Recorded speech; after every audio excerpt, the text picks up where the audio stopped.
வணக்கம். பரபரப்பு மீடியா செய்திகளுக்காக நான் நிரோஷன்.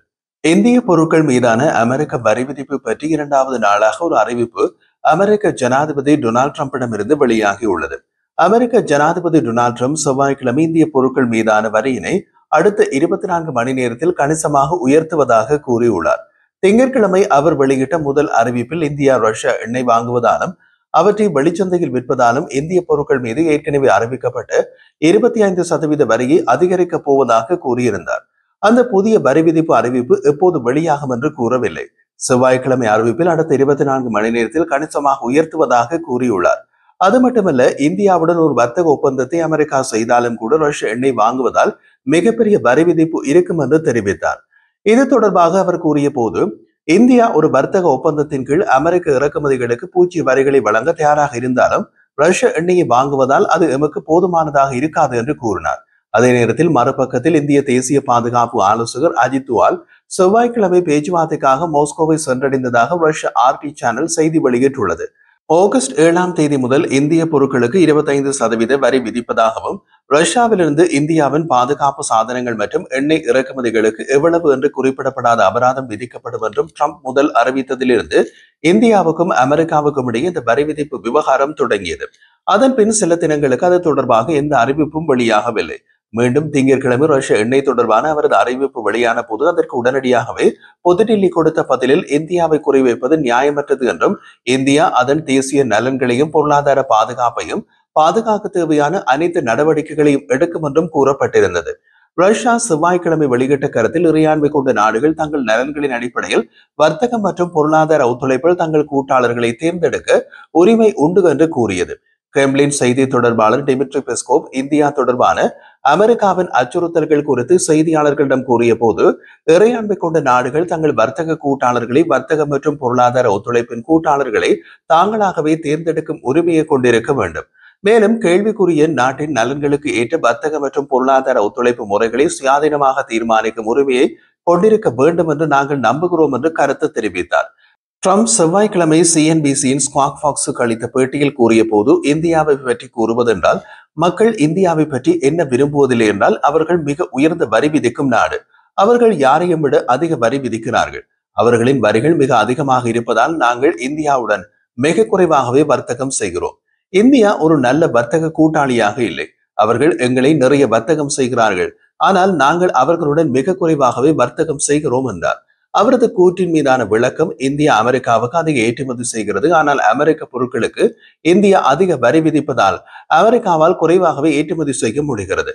மேலும் தொடர்ந்து ட்ரம்ப், எனவே நாங்கள் 25% வரியை முடிவு செய்தோம், ஆனால் அடுத்த 24 மணி நேரத்தில் அதை கணிசமாக உயர்த்த போகிறேன் என்று நினைக்கின்றேன். ஏனெனில் அவர்கள் ரஷ்ய எண்ணெயை வாங்குகிறார்கள். அவர்கள் போர் இயந்திரத்தை எரியூட்டி வருகின்றனர். அவர்கள் அவ்வாறு செய்ய போகிறார்கள் என்றால் நான் மகிழ்ச்சி அடைய போவதில்லை என்று ட்ரம்ப் மேலும் கூறினார். இப்போது நான் இதை சொல்வேன், இந்தியா இதுவரை இல்லாத அளவுக்கு உயர்ந்த வரிகளில் இருந்து விலகிச் செல்ல வேண்டும். அவர்கள் எங்களுக்கு பூஜ்ஜிய வரிகளை வழங்குவார்கள். அவர்கள் எங்கள் பொருட்களை உள்ளே விட போகிறார்கள். ஆனால் அவர்கள் ரஷ்ய எண்ணெயுடன் என்ன செய்கிறார்கள் என்பதன் காரணமாக அது போதுமானதாக இல்லை, நல்லதல்ல என்று ட்ரம்ப் கூறினார். சந்தையில் இருந்து ரஷ்ய எண்ணெய் விநியோகம் நிறுத்தப்பட்டால் எண்ணெய் விலை அதிகரிக்கும் என்று கேட்டபோது பதில் கொடுத்த ட்ரம்ப், அமெரிக்கா இதற்கு முன் கண்டிராத அளவில் எண்ணெய் துளையிடுவதால் விலைகள் குறித்து தனக்கு கவலை இல்லை என்று கூறினார்.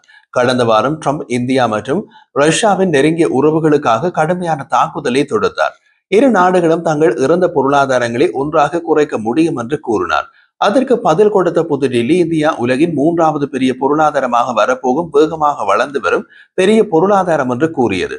இந்தியாவின் வெளியுறவு அமைச்சு தனது அறிக்கையில் அமெரிக்கா மற்றும் ஐரோப்பிய ஒன்றியம் ரஷ்யாவுடன் தொடர்ந்து வர்த்தகம் செய்ய வேண்டும் என்று அழைப்பு விடுத்தது. அமெரிக்காவை பொறுத்தவரை அது தனது அணுசக்தி தொழிலுக்கு ஜுரேனியம் ஹெக்சாஃபுளோரைட், அதன் மின்சார உற்பத்தி தொழிலுக்கு பல்லேடியம் உரங்கள் மற்றும் ரசாயனங்கள் ஆகியவற்றை ரஷ்யாவிலிருந்து தொடர்ந்து இறக்குமதி செய்து வருவதாக அது கூறியிருந்தது.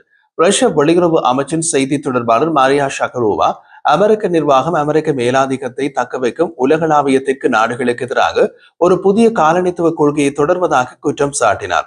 தடைகள் மற்றும் கட்டுப்பாடுகள் இன்றைய வரலாற்று கட்டத்தின் ஒரு வருத்தத்தக்க யதார்த்தமாகும். இது முழு உலகையும் பாதிக்கிறது என்று அவர் தெரிவித்தார். இதற்கிடையில் மதிப்பீட்டு நிறுவனமான ICRA இந்தியாவின் நிதியாண்டு 2026 மொத்த உள்நாட்டு உற்பத்தி வளர்ச்சி கணிப்பை 6.2% 6.0% குறைத்தது. அதற்கு அமெரிக்காவின் வரி விதிப்பு மற்றும் சாத்தியமான அபராதங்கள் குறித்த நிச்சயமற்ற தன்மையை முக்கிய அபாயங்களாக குறிப்பிட்டது. அமெரிக்காவுடனான வலுவான வர்த்தக உபரி இருந்த போதிலும் நிதியாண்டு 2015 $21 பில்லியன் 2025 நிதியாண்டில் $41 பில்லியன் உயர்ந்தது. இருதரப்பு வர்த்தக தீர்வு இல்லாத நிலையில் இந்தியாவின் போட்டித்திறன் அதிகரிக்கப்படலாம் என்று ICRA தெரிவித்தது. இந்தியாவிலிருந்து அமெரிக்காவுக்கு ஏற்றுமதியாகும் ஜவுளி, வாகன உதிரி பாகங்கள், டயர்கள், ரசாயனங்கள், வேளாண் வேதிப்பொருட்கள் மற்றும் வெட்டப்பட்ட பளபளப்பான வைரங்கள் CPD ஆகியவை மிக மோசமாக பாதிக்கப்பட்ட துறைகளாக ICRA அடையாளம் கண்டுள்ளது. மறுபுறம் இந்தியாவிலிருந்து அமெரிக்காவுக்கு ஏற்றுமதியாகும் மருந்துகள், பெட்ரோலிய பொருட்கள் மற்றும் தொலைத்தொடர்பு சாதனங்கள் ஒப்பீட்டளவில் நிலையானதாகவே உள்ளன என்று அறிக்கை கூறுகிறது. அமெரிக்காவுக்கு அனுப்பப்படும் அதன் ஏற்றுமதியில் 37% கொண்ட மருந்து துறை இதுவரை அமெரிக்காவின் புதிய இறக்குமதி வரிகளிலிருந்து விலக்கு அளிக்கப்பட்டுள்ளது. இந்தியாவின் ஏற்றுமதி தளத்தில் அமெரிக்கா 40%க்கும் அதிகமாக உள்ள தொலைத்தொடர்பு சாதனங்கள் துறை போட்டியிடும் நாடுகள் சற்று குறைந்த அமெரிக்க இறக்குமதி வரி விதிப்பை மட்டுமே கொண்டிருப்பதால் மிக குறைவான தாக்கத்தை எதிர்கொள்கிறது என்று ICRA தெரிவித்தது. ஆனால் அந்த கணிப்பு இந்திய பொருட்கள் மீதான அமெரிக்க வரி விதிப்பு 25% என்ற அடிப்படையில் செய்யப்பட்டது. பெட்ரோலிய பொருட்களின் ஏற்றுமதியும் அமெரிக்க வரி விதிப்பு உயர்வுகளில் இருந்து விலக்கப்பட்டுள்ளது. இருப்பினும் இந்தியா தள்ளுபடி செய்யப்பட்ட ரஷ்யா கச்சா எண்ணெயை நம்பியிருப்பது 2025ஆம் ஆண்டு சுருங்கிவிட்டதால் மறைமுக செலவு தாக்கங்களை ஏற்படுத்தக்கூடும் என்று ICRA அறிக்கை கூறியது. இந்திய ஏற்றுமதியாளர்கள் அமெரிக்க சந்தையினை அணுகுவதை தக்க வைத்துக் கொள்ள முற்படுவதால் ஏற்றுமதி மறுசீரமைப்புக்கான அறிகுறிகள் இருப்பதாகவும் அந்த அறிக்கை கூறியுள்ளது. உதாரணமாக, வெட்டப்பட்ட பளபளப்பான வைரங்கள் CPD ஏற்றுமதியாளர்கள் அமெரிக்க ஏற்றுமதியை கைவிட்டு பெல்ஜியம் மற்றும் ஐக்கிய அரபு அமீரகம் போன்ற வர்த்தக மையங்களுக்கு மாறக்கூடும். அதே நேரத்தில் வாகன பாகங்கள் மற்றும் டயர்கள் போன்ற துறைகளில் உள்ள நிறுவனங்கள் ஐரோப்பிய ஒன்றியம், பிரிட்டன் மற்றும் ஆசிய பசிபிக் சந்தைகளில் பன்முகப்படுத்த முயற்சிக்கின்றன. இருப்பினும் இதற்கு காலம் எடுக்கும். அமெரிக்காவுக்கான இந்திய ஏற்றுமதிகள் வியட்நாம் மற்றும் இந்தோனேஷியா போன்ற நாடுகளுக்கு திருப்பி விடப்படும் அபாயம் அதிகமாக உள்ளது. ஏனெனில் அவற்றின் குறைந்தவ அமெரிக்க இறக்குமதி வரி மற்றும் அந்த நாடுகளுக்கு அமெரிக்க இறக்குமதியில் பங்கு அதிகரித்து வருகிறது.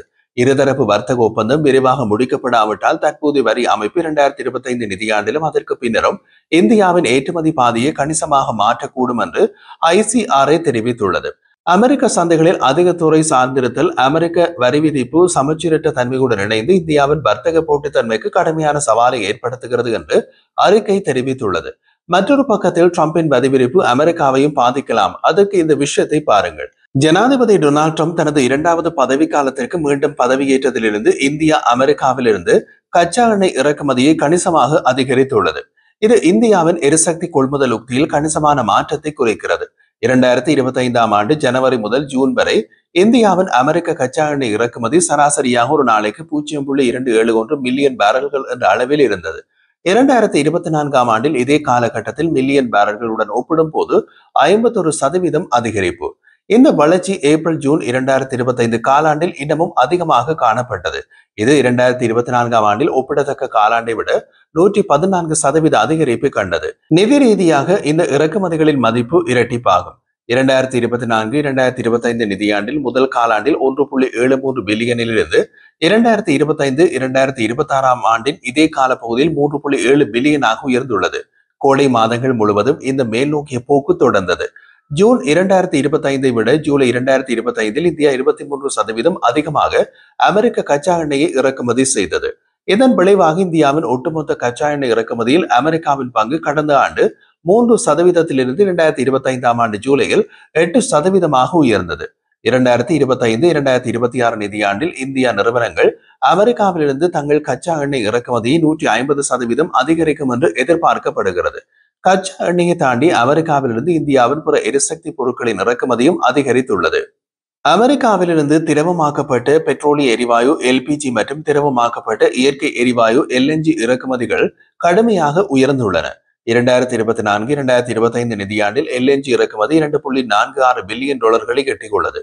இது முன்பு நடந்த ஆண்டு பதிவு செய்யப்பட்ட $1.41 பில்லியன் விட கிட்டத்தட்ட 2 மடங்கு அதிகம். பல பில்லியன் டாலர் மதிப்புள்ள நீண்டகால LNG ஒப்பந்தத்துக்கான பேச்சுவார்த்தையில் இந்தியாவும் அமெரிக்காவும் ஈடுபட்டு வருவதாக கூறப்படுகிறது. இது இரு நாடுகளுக்கும் இடையே வளர்ந்து வரும் எரிசக்தி கூட்டாண்மையை குறிக்கிறது. அமெரிக்க இந்திய உறவுகள் குறித்த பெரிய அளவிலான நம்பிக்கையின் மத்தியில் எரிசக்தி வர்த்தகத்தில் இந்த வியத்தகு அதிகரிப்பு ஏற்பட்டுள்ளது. வாஷிங்டனில் அரசியல் மாற்றங்கள் இருந்த போதிலும் இந்திய ராஜதந்திர மற்றும் பொருளாதார கொள்கைகள் நிலையான உறவுகளில் கவனம் செலுத்துகின்றன. இருதரப்பு ஈடுபாட்டின் முக்கிய தூணாக எரிசக்தி ஒத்துழைப்பு உருவாகிறது. கூடுதலாக அமெரிக்க கச்சா எண்ணெய் இறக்குமதிகள் அதிகரித்துள்ள நிலையில் இந்தியா ரஷ்யாவிலிருந்து கணிசமான அளவு கச்சா எண்ணெய் இறக்குமதியை தொடர்கின்றது. 2025ஆம் ஆண்டில் முதல் பாதியில் இந்தியாவின் சிறந்த கச்சா எண்ணெய் சப்ளையர் என்ற நிலையை தக்க வைத்துக் கொள்கின்றது. இந்த பன்முகப்படுத்தப்பட்ட அணுகுமுறை சிக்கலான புவிசார் அரசியல் சூழலில் இந்தியாவின் பெரிய அளவிலான எரிசக்தி பாதுகாப்பு உக்தியை பிரதிபலிக்கின்றது. இந்திய பொருட்கள் மீதான அமெரிக்க வரி விதிப்பு இந்த முன்னேற்றத்தை குலைத்து விடலாம்.